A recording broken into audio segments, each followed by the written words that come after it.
This is a special report from ABC News Digital.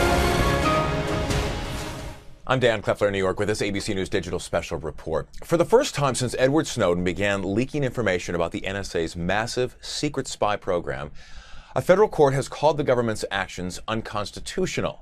But the debate is far from over. In the court battle, it's only just begun. So with more, I want to go outside of the White House where ABC's Mary Bruce is standing by in Washington. Mary? Hi, Dan. That's right. A federal judge is now questioning the legality of these massive NSA programs to gather data on almost all of Americans' phone records and emails, setting up a much broader face-off over spying in America. It's a big blow to the Obama administration's massive and controversial collection of Americans' phone records. A federal judge saying the National Security Agency's database of virtually all phone calls in the U.S. may be unconstitutional. U.S. District Judge Richard Leon, a George W. Bush appointee, said the program almost certainly does violate a reasonable expectation of privacy and is indeed an unreasonable search under the Fourth Amendment. The almost Orwellian technology used by the NSA, Judge Leon said, enables the government to store and analyze the phone metadata of every telephone user in the United States. The ruling, which has been hailed by liberals as well as some conservatives, sets up a high-stakes battle over security and spying in America that's expected to be decided by the Supreme Court. A federal judge is finally pushing back, is finally saying to the NSA, no, in fact, mass collection of phone records without individualized suspicion is not legal. It's a victory for infamous NSA leaker Edward Snowden, who revealed this summer just how much phone data the NSA is gathering. The president has said this program and another that tracks emails are key to the fight against terror. We've saved lives. We know of at least 50 threats that have been averted because of this information. But Judge Leon refuted that argument, saying there is no evidence the program has thwarted a terrorist attack. For now, the program continues pending the government's almost certain appeal. The Justice Department has said it's reviewing the court's decision. Dan? Oh, so Mary, let me ask you about that then. How quickly does that appeal have to be formed? What's the federal government been given for a timeline?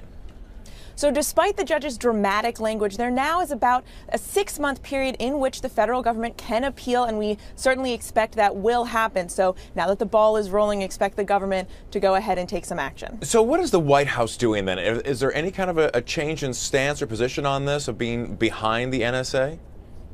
The White House has not commented directly yet on this ruling, saying only that the Justice Department is reviewing the court's decision. But as you heard from the president's own mouth there, the White House really backs these programs. The president has said that there is, of course, a balance here that needs to be struck between the need to protect Americans' privacy, but also the need to protect Americans' security. So while they're willing to look into these programs to maybe make some tweaks to them, they do support the NSA's overall mission here. Certainly something everyone's going to be watching for. ABC's Mary Bruce outside the White House. Mary, thank you for that. For more on what this means for the tech companies so intricately involved in these spy tactics, I want to bring in Greg Ferenstein, writer for TechCrunch. Greg, thanks for being with us today. We appreciate it. Thanks so much for having me on. So these tech leaders are gathering at the White House today, in fact, and they obviously will be talking about the spy programs with the president. Mm-hmm. Where do companies like Google, Facebook, where do they stand in this fight? So they've gotten increasingly aggressive against the NSA over the last few months. They've called for the end of bulk collection, that is kind of the in-mass spying of internet behavior and telephone call records. They've also called for the ability to disclose the number of users that are queried by the National Security Agency.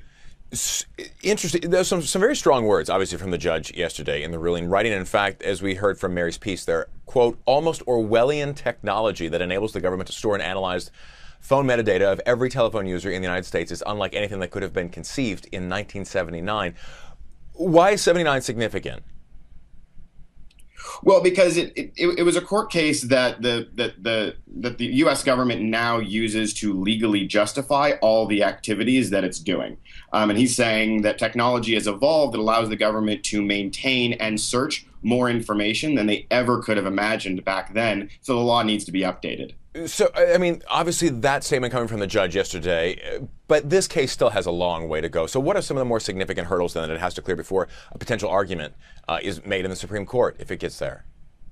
Oh yeah, I mean there was a lot of celebration yesterday, but the court case is mostly symbolic because the injunction that is trying to stop the NSA from collecting this data is stayed until the appeals court, a higher court, makes its ruling, and likely one of the many cases from the bazillion civil libertarian organizations that are taking suit with the NSA, eventually they're going to have to go to the Supreme Court. So it's all going to wait for probably the highest court of the land.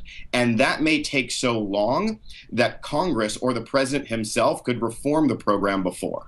Greg, I wanted to ask you then about this, that the president, in fact, was tasking a panel of senior government intelligence officers from past and present to review the programs, possibly recommended some changes. Do we know if that group is going to be able to deliver that report?